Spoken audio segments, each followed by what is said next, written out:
పాకిస్తాన్కి International Monetary Fund big shock ఇచ్చింది. రుణం కావాలంటే 11 కండిషన్స్ పెట్టింది. గతంలోని రుణం ఇచ్చే ముందు కండిషన్స్ పెట్టింది. ఆ కండిషన్స్కి కట్టుబడాల్సి వచ్చింది పాకిస్తాన్. ఈ నేపథ్యంలోని కొన్ని శాఖలను కూడా కుదించుకుంది. మరి ముఖ్యంగా కొన్ని శాఖలను 1-2 మంత్రిత్వ శాఖలకు సంబంధించి మిగిలిన వారికి కేటాయించాల్సిన పరిస్థితి దాపురించింది. ఇప్పుడు IMF మరికొన్ని కండిషన్స్ పెట్టింది. దీంతో ఆ షరతుల సంఖ్య మొత్తంగా 50కి చేరింది. భారత్తో ఉద్రిక్తతలు తగ్గించుకోవాలంటూ సూచించింది IMF. భారత్ పాకిస్తాన్ మధ్య ఉద్రిక్తతలు కొనసాగితే ఆర్థిక సంస్కరణలకు నష్టాలు పెరగచ్చంటూ కూడా IMF పాకిస్తాన్కి గడ్డి పెట్టింది. విద్యుత్ బిల్లులపై సర్ఛార్జీలు పెంచాలంటూ సూచించింది. రాష్ట్రాల వ్యవసాయ ఆదాయ పన్ను చట్టం అమలు చేయాలంటూ సూచించింది. జూన్లోపు తమ నిబంధనలు పాక్ అంగీకరించాల్సిందంటూ చెప్పుకొచ్చింది. గతంలో కూడా మీకు గుర్తుంటే కనుక కొన్ని కండిషన్స్ విధించడం జరిగింది. ఈ నేపథ్యంలో అక్కడ రేట్లు కూడా పెరిగాయి. రేట్లు పెరిగిన తర్వాత అక్కడ ఏ స్థాయికి పెరిగిపోయిందో మనం చూసాం. అక్కడ ప్రజల నుంచి కూడా వ్యతిరేకత రావడం మొదలైంది. కానీ ఏం చేస్తారు, వాళ్ళకి ఇక అక్కడ ఆప్షన్ లేదు. ఈ నేపథ్యంలో ఇప్పుడు కూడా మొత్తంగా 11 కండిషన్స్ పెట్టింది. ఆ 11 కండిషన్స్ ఏంటి అనేది మనం డీటెయిల్గా మాట్లాడుకునే ప్రయత్నం చేద్దాం. ఇక్కడ IMF ఏం చెప్పిందంటే, మరి ముఖ్యంగా కొద్ది గంటల క్రితం భారత్ పాకిస్తాన్ మధ్య ఉద్రిక్తతలు పెరుగుతున్న నేపథ్యంలో ఈ పరిస్థితులు మరింత దిగజారకుండా ఉండాలి. అట్ ద సేమ్ టైం దాంతోపాటు ఆర్థిక రంగానికి సంబంధించి రిస్క్ మరీ పెరగకుండా, దాంతోపాటు ఇప్పుడు తీసుకుంటున్న ప్రోగ్రామ్స్ మీద, అంటే ఇప్పుడు తీసుకుంటున్న చర్యలకు సంబంధించి మరిన్ని రీఫార్మ్స్ తీసుకురావాల్సి ఉంటుంది.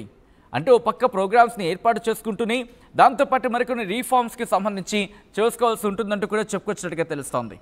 రెండో అంశానికి సంబంధించి అప్డేట్స్ అందించేందుకు మా ప్రతినిధి మధు సిద్ధంగా ఉన్నారు. మధు, ఇటు IMF ఎటువంటి కండిషన్స్ పెట్టింది ఈసారి? అట్ ద సేమ్ టైం ఈ కండిషన్స్కి పాకిస్తాన్ అంగీకరించాల్సిందే కదా ఆబ్వియస్గా. సో అంగీకరించకపోతే పరిస్థితి ఏంటి?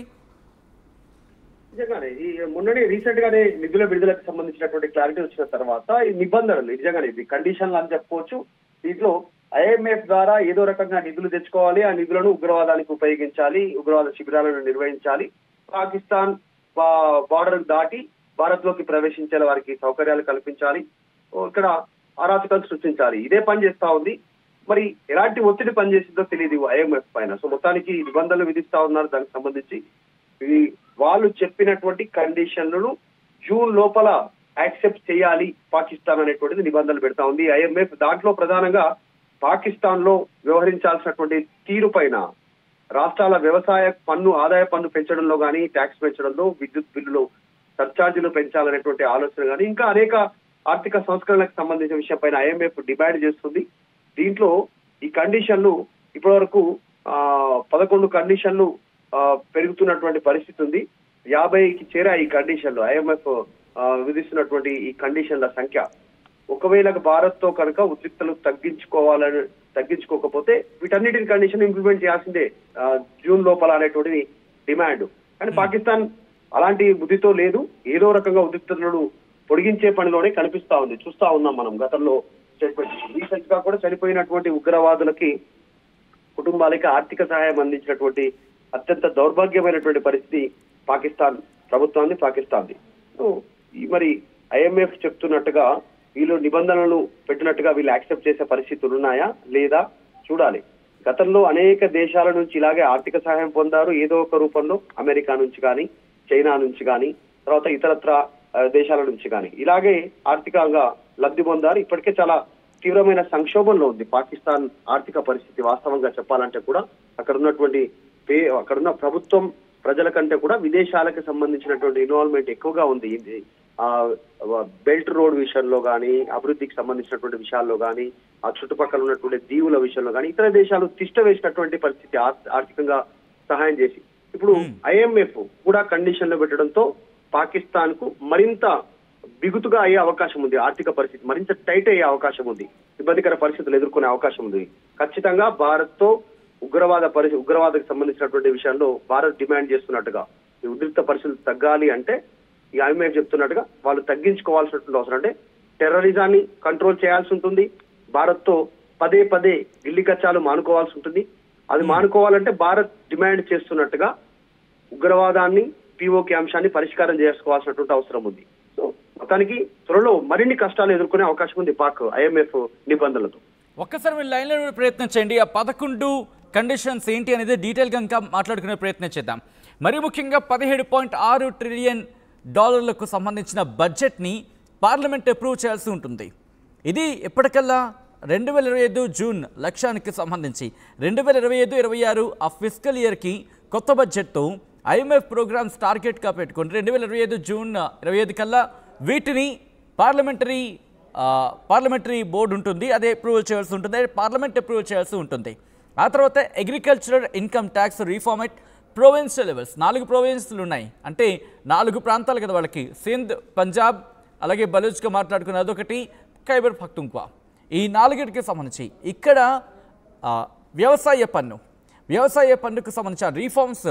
ఎందుకంటే అగ్రికల్చర్ ఇన్కమ్ రీఫార్మేట్ ప్రొవిన్షియల్ లెవెల్ అంటే ఆ ప్రొవిన్షియల్ లెవెల్లోని అగ్రికల్చర్లో ఆ ఆదాయ పన్నుకు సంబంధించి, అగ్రికల్చర్ పన్నుకు సంబంధించి, వ్యవసాయ పన్ను గురించి ఇక్కడ ప్రస్తావించడం జరుగుతోంది. దీంట్లో కూడా ఈ 4 ప్రొవిన్స్లు కూడా కొత్త చట్టాలని ఇంప్లిమెంట్ చేయాలి జూన్ నుంచి.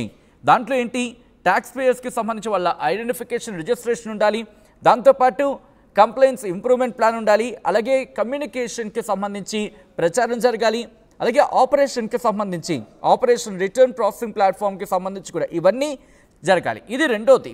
తర్వాత మూడో విషయానికి వస్తే గవర్నెన్స్ యాక్షన్ ప్లాన్, గవర్నమెంట్ ఎలా వెళ్ళబోతోంది, IMF ఇచ్చిన డబ్బుని దాన్ని ఎలా ఖర్చు చేయబోతోంది, గవర్నమెంట్ యాక్షన్ ప్లాన్ ఏంటి అనేది అక్కడ చెప్పాల్సి ఉంటుంది. అలాగే 2027 తర్వాత ఫైనాన్షియల్ సెక్టర్కి సంబంధించిన స్ట్రాటజీ ఏంటి, ఎటువంటి అడుగులతో వెళ్ళబోతుంది అనేది నాలుగో షరతుగా అక్కడ విధించింది. దీంట్లో చాలా అంశాలు ఉన్నాయి. దాంతోపాటు ప్రతి ఏడాది అంటే యాన్యువల్గా మాట్లాడుకుంటాం కదా, యాన్యువల్ ఎలక్ట్రిసిటీ టారిఫ్స్ వాటిని పునరుద్ధరించి దాంతోపాటు నోటిఫికేషన్ ఇవ్వాల్సి ఉంటుంది.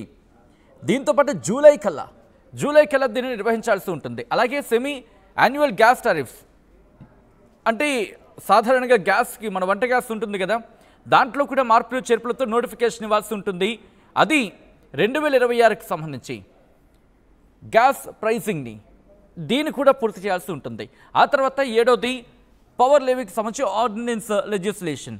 ఇలా చాలా ఉన్నాయి. ఇంకా దాదాపుగా 11 కండిషన్స్ పెట్టింది. ఆ 11 కండిషన్స్ని వీళ్ళు అప్లై చేయాల్సి ఉంటుంది. అంటే ఆల్రెడీ $1 బిలియన్ ఇచ్చేస్తుంది కదా, ఇంక మనల్ని పట్టించుకోదు కదా అనుకుంటే పాక్ పని కాదు. ఇంకా ఇటు పాకిస్తాన్కి IMF దాదాపుగా $1 బిలియన్ ఇచ్చిన తర్వాత ప్రస్తుతం దానికి సంబంధించి కూడా లెక్కలు అడిగే అవకాశం ఉంటుందిగా. సో దీని మీద ప్రస్తుతం నడుచుకోవాల్సి ఉంటుంది. ఇలా 11 కండిషన్స్కి వాళ్ళు తలగ్గాల్సిన పరిస్థితి. లాస్ట్ టైం పెట్టిన కండిషన్స్కి ప్రస్తుతం లబోదిబం అంటోంది. ఎందుకంటే మీకు గుర్తుంటే కనుక ఒక్కోసారి ఒక్కొక్క మంత్రి దగ్గర 2 శాఖలు మనం చూడొచ్చు. ఒక్కొక్క మంత్రికి సంబంధించి 2 శాఖలు ఉన్న పరిస్థితి కూడా పాకిస్తాన్ ప్రభుత్వంలో ఉన్నాయి. అది కారణం ఏంటంటే కుదించమంది.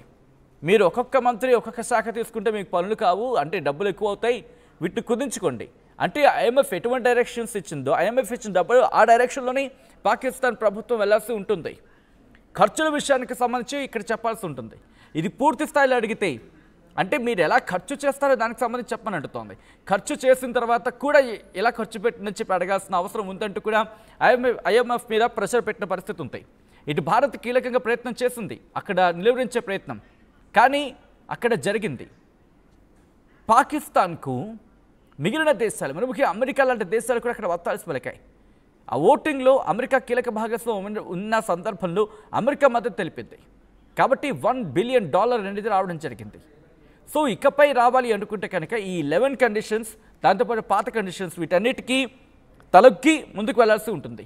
మా ప్రతినిధి మధు అప్డేట్స్ అందించేందుకు ఫోన్లో కంటిన్యూ అవుతున్నారు. మధు, ఇటు IMF పెట్టిన కండిషన్స్కి పాకిస్తాన్ ఫాలో అవుతుందా? తప్పని పరిస్థితి. ఇప్పుడు ఆర్థికంగా పాకిస్తాన్ వాస్తవానికి చెప్పాలంటే ప్రపంచంలో బిచ్చమెత్తుకునే స్టేజ్ లోనే ఉంది. ప్రతిరోజు గడవాలంటే కూడా ఏదో ఒక రూపంలో, అప్పు రూపంలోనో, కండిషన్ల రూపంలోనో, విదేశాల పైన, ఇలా IMF ఫండ్ల పైన, వారు చెప్తున్నటువంటి కండిషన్ల పైన ఆధారపడే పరిస్థితి ఉంది. లేకపోతే నడిచే పరిస్థితి లేదు. అక్కడ సాధారణంగా అవినీతి కూడా చాలా ఎక్కువ. రాజకీయ పార్టీ నాయకులు ఎవరు ప్రధానిగా చేసినా, ఎవరు మంత్రులుగా పనిచేసినా విపరీతంగా సంపాదించుకోవడం, విదేశాలకు పారిపోవడం గతంలో చూసాం.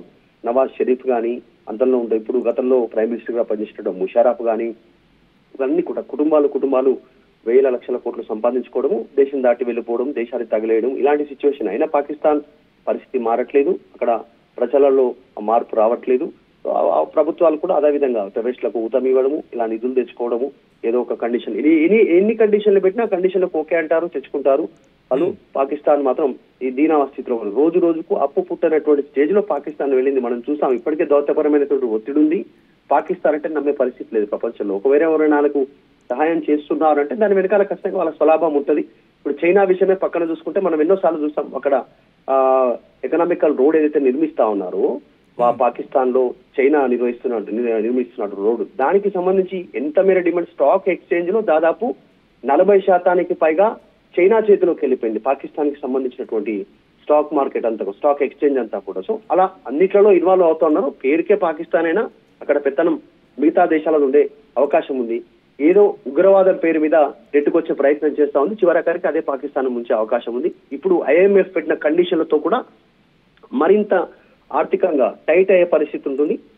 వాళ్ళు చెప్పినట్టుగా నడుచుకుంటేనే ఈ నిధుల ఇంప్లిమెంటేషన్ అవకాశం ఉంది. కాబట్టి ఖచ్చితంగా IMF కండిషన్స్ ని తప్పకుండా పాటించాల్సినటువంటి పరిస్థితి కనిపిస్తా ఉంది చాలా స్పష్టంగా. మధు, అంటే దాదాపుగా 1 కాదు 2 కాదు, ఏకంగా $1 బిలియన్. సో ఇంత మొత్తంలో పాకిస్తాన్కు IMF అమౌంట్ ఇచ్చే పక్షంలో ఇటు ఒకవేళ ఈ షరతులకు, ఎందుకంటే గతంలో కూడా షరతులు విధించింది, వాటికి ఏదో కట్టుబడింది, నామకే వాస్తగా నడుచుకుంది. కానీ ప్రస్తుతం IMFను కూడా భారత్ ప్రశ్నించింది. అది మీరు ఎందుకు ఫండింగ్ ఇస్తున్నారు, ఉగ్రవాద సంస్థలకు మీరు ఎందుకు ఫండింగ్ ఇస్తున్నారు అంటూ కూడా ఈ అంశాన్ని లేవనెత్తింది. కాబట్టి ఇకపై ఉగ్రవాద కార్యకలాపాలను కనుక ఆపకపోతే పాకిస్తాన్కు పూర్తి స్థాయిలో డబ్బులు నిలిచిపోక తప్పదనుకోవాలా? IMF చెప్తున్నటువంటి దాంట్లో ప్రధాన కారణం కూడా ఉద్రిక్తతలను తగ్గించుకోవాలనేటువంటి వర్డ్ ఏదైతే మెన్షన్ చేస్తా ఉన్నారో అదే అత్యంత కీలకం. నిజంగానే ఉద్రిక్త పరిస్థితులు భారత్ నుంచి ఎప్పుడు లేవు పాకిస్తాన్కి. పాకిస్తానే ఈ ఉద్రిక్త పరిస్థితులను పెంచి పోషిస్తా ఉంది. దానికి రీజన్ ఉగ్రవాదం, బార్డర్ టెర్రరిజం. ఏదో ఒక రూపంలో బార్డర్ దాటించాలి, వాళ్ళకి ట్రైనింగ్ ఇవ్వాలి, ఆయుధాలు ఇవ్వాలి, ఇక్కడ విశ్వాసం సృష్టించాలి.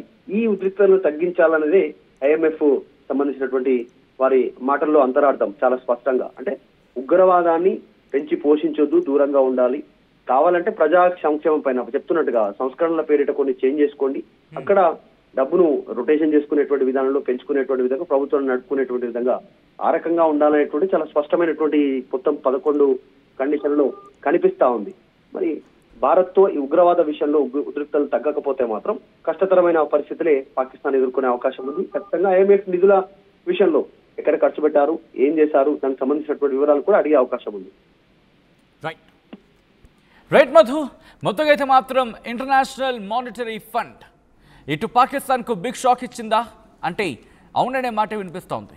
ఎందుకంటే ఇంతవరకు కండిషన్కి సంబంధించి మాట్లాడుకునే సందర్భంలో ఇప్పుడు పెట్టిన కొత్త కండిషన్స్, ఇప్పుడు పెట్టిన 11 కండిషన్స్కి పాకిస్తాన్ సచ్చినట్టు కట్టుబడాల్సింది.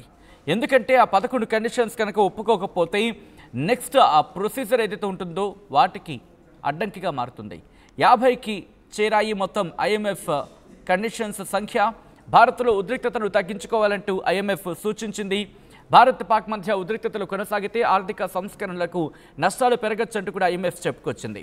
విద్యుత్ బిల్లులపై సర్ఛార్జీలు పెంచాలంటూ సూచించింది. రాష్ట్రాల వ్యవసాయ ఆదాయ పన్ను చట్టం అమలు చేయాలంటూ కూడా IMF సూచించింది. జూన్లోపు మా నిబంధనలు పాక్ అంగీకరించాల్సిందంటూ IMF పాకిస్తాన్కు గట్టిగానే సూచించింది. ప్రపంచంలో ఏ మూల ఏ క్షణం ఏం జరుగుతుందో వేగంగా తెలుసుకోవడానికి తొలి వెలుగు వాట్సాప్ ఛానల్ని ఫాలో చేయండి.